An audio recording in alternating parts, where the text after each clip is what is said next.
হে রাধে, আমার মধ্যে যা আছে সর্বস্ব তোমায় সঁপে দিলাম। সঁপে দেবার পরেও যদি তোমার ক্ষমা না হয় তবে দাও রাধে, তোমার যুগল চরণ আমার মস্তকে দাও। এতবার চরণ ধরে কাঁদলো সাধলো কিন্তু কোনো ক্ষমা হলো না মা। যখন দেখছি ক্ষমা তো আর হলোই না, তাহলে আর রাধারানীর চরণে যখন ঠাঁই পেলাম না, এ প্রাণ আমি আর রাখবো না। তাই যাচ্ছে এবার কুঞ্জ ছেড়ে প্রাণ ত্যাগ করবে বলে। যাওয়ার সময় ধরা পড়ে গেল সখীদের কাছে।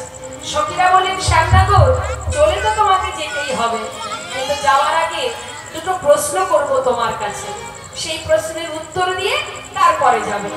আচ্ছা, কি প্রশ্নের উত্তর? শ্যামনগর, আমাদের কাছেও তোমার কোনো জায়গা নেই, রাধারানীর কাছেও তোমার কোনো জায়গা নেই। তুমি যেখানে ছিলে সারা রাত সেইখানেই চলে যাও। তবে যাওয়ার আগে একটু ভুলে যাও, শ্যামনগর তোমার নীল উৎপল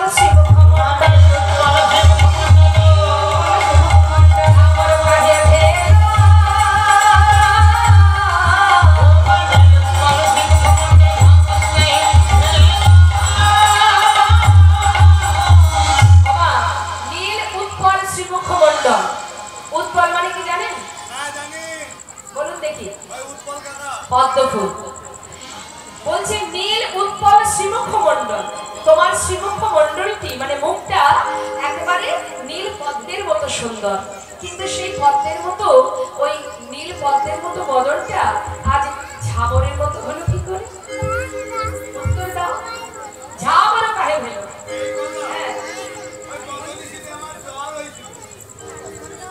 হ্যাঁ,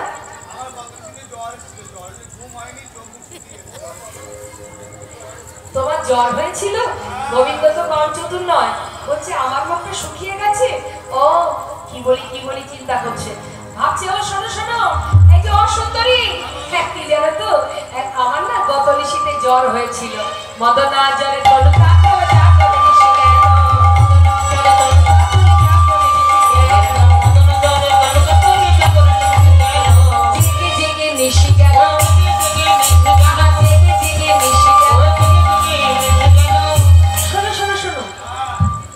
মদন জ্বর হয়েছিল, সেই জন্য তোমার বদনটা শুকিয়ে গেছে। আচ্ছা ঠিক আছে, মেনে নিলাম। আর একটা কথা বলবে? বলি শ্যামনগর, সিন্দুর কাহে ললাট পরি, সিন্দুর কাহে ললাট পরি,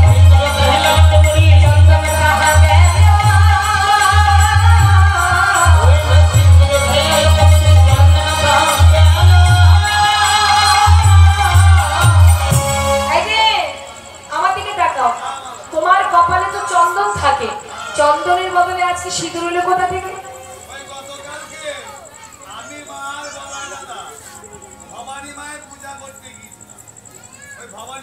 একটু জোরে বলো, শুনতে পাচ্ছে না।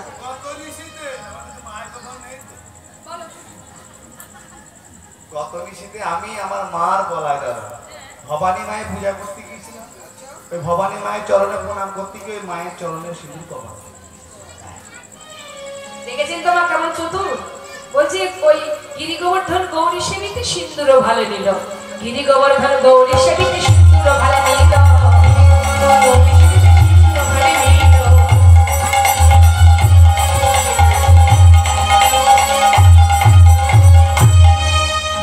এই যে গিরি গোবর্ধন গৌরী সেবিতে মানে গৌরী মায়ের পূজা করতে গেলে সিঁদুর করতে হয় না? ও মা, মায়ের পূজা করতে গেলে সিঁদুর কপালে দেয় না? এটা সেই সিঁদুর। আচ্ছা, তুমি খুব চতুর শ্যামনগর। আচ্ছা তাও মেনে নিলাম। আর একটা কথা বলবে? নীল বসন দুহ পহিরাই, নীল বসন দুহ পহিরাই, পীতাম্বর ছাড়ি,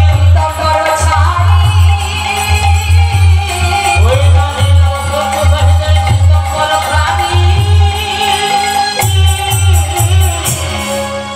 পীতাম্বর ছেড়ে হঠাৎ নীল শাড়ি কেন? নীল শাড়ি কোথা থেকে এলো? বলো উত্তরটা। আমি আর আমার গলায় দাদা একই শয্যায় শয়নে ছিলাম। ওই শয়নে ছিল, আমার উঠে আসতে গিয়ে তাড়াতাড়ি করে ওই কাপড় পাল্টে হয়ে গিয়েছে। বলছি কি অগ্রজ সহে পরিবর্তিত নন্দালয়ে হেরি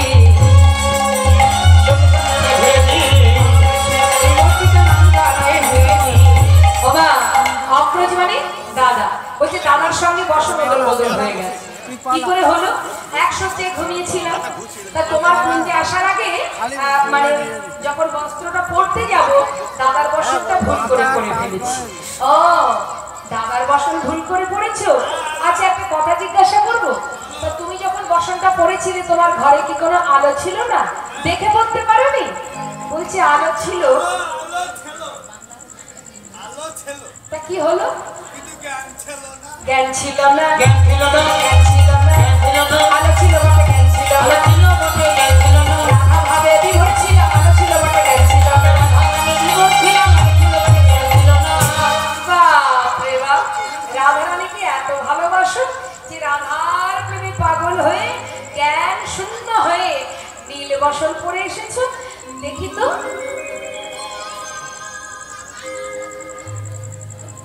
সত্য করে বলো, দাদা শাড়ি না দিদির শাড়ি? শাড়ি না দিদির শাড়ি? দিদি দিদি গন্ধ দেবে, দাদা শাড়ি না দিদির শাড়ি?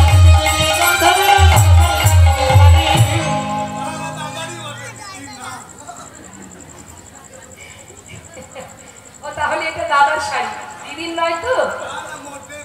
যাক, আচ্ছা শ্যামনগর আর একটা কথা জিজ্ঞাসা করবো।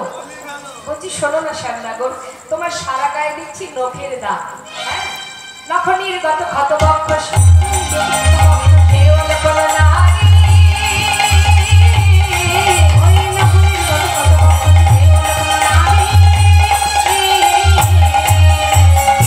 সারা গায়ে নখের দাগ কি করে এলো? কে দিয়েছে? কোন রমণী দিয়েছে নখের আঁচড়?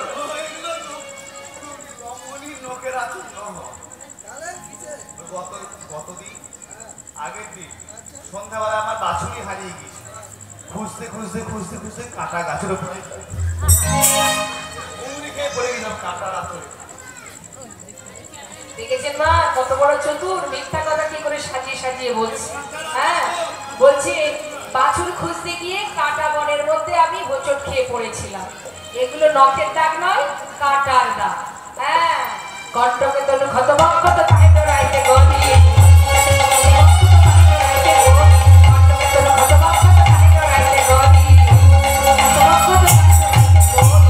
কণ্ঠকে তনু ক্ষত বক্ষত মানে তনু মানে দেহ, কাঁটার দাগ এগুলো সারা গায়ে। আচ্ছা এটাও মানলাম, আরেকটা কথা জিজ্ঞাসা করি। বলছি এই চোখের কাজল কি করে গালে এলো? ও শ্যামনগর বলো তো দেখি, তোমার এই চোখের কাজল মুখে কি করে এলো? অঞ্জন কাহে কণ্ঠস্থলে, অঞ্জন কাহে কণ্ঠস্থলে, অঞ্জন অধরে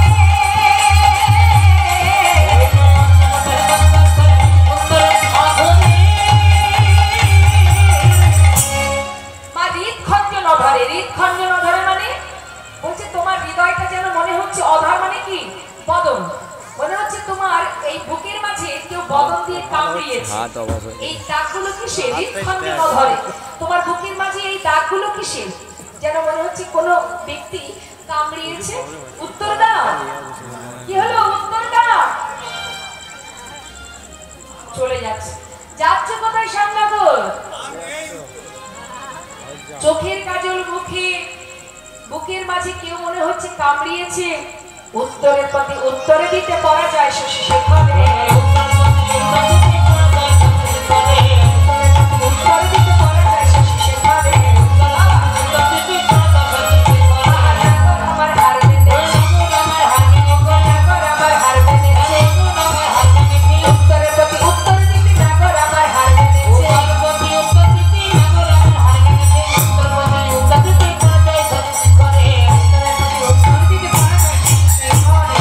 চলে যাও, এখানে আর কোনো জায়গা নেই তোমার। হে শ্যামনগর, তুমি যার সঙ্গে ছিলে সারা রাত তার কাছেই যাও। গোবিন্দ দেখছি রাধারানী চরণও ঠাঁই হলো না, আবার সখীদের কাছেও ঠাঁই হলো না। মনের দুঃখে প্রাণ ত্যাগ করবে বলে এবার গোবিন্দ যাচ্ছে বনপথ ধরে। আর যখন বনপথ ধরে গিয়ে যমুনার ধারে রাধা নাম অঙ্কিত করে বসে বসে কাঁদছে মা, তখন সুখ সারি দুই পাখির মধ্যে ঝগড়া বেঁধে গেছে। সুখ সারি দুই পাখি, সুখ পাখি হলো গোবিন্দের পোষা পাখি, আর সারি হচ্ছে রাধারানীর পোষা পাখি। দুইজনের মধ্যে ঝগড়া শুরু হয়ে গেছে। কেন? আর গোবিন্দ কাঁদছে। এখন সুখ রেগে গিয়ে সারিকে বলছে, আয় সারি, তুমি তো সদা সর্বদাই রাধার গুণকীর্তন করো, আজকে সেই নবনী আমাদের প্রাণবল্লভকে জগতের নাথ যিনি, তাকে কি করে তাড়িয়ে দিল? আরে বাবা, চরণেও ঠাঁই দিল না। দুইজনের মধ্যে ঝগড়া হচ্ছে, আর সেই ঝগড়া শুনেছে কে? প্রেমময়ী রাধারানী। এত সময় নীলবসনে বদন ঢেকে বসেছিল তো, আর যেই না সেই ঝগড়া শুনতে পেয়েছে, শোনা মাত্র রাধারানীর সেই মান ভেঙে গেছে। সঙ্গে সঙ্গে রাধারানী নিজের চরণ পানে চেয়ে দেখছে কি, যে বধূ তো চরণে ছিল, কিন্তু এখন আর চরণে নেই। রাধারানী আমার সুখমুখী সুনিধানী হয়েছে নবচন, সুখমুখী সুনিধানী হয়েছে নবচন, সুখমুখী সুনিধানী হয়েছে নবচন, সুখমুখী সুনিধানী হয়েছে নবচন। আপনার চরণ পাতে করে নিরীক্ষণ, আপনার চরণ পাতে করে নিরীক্ষণ,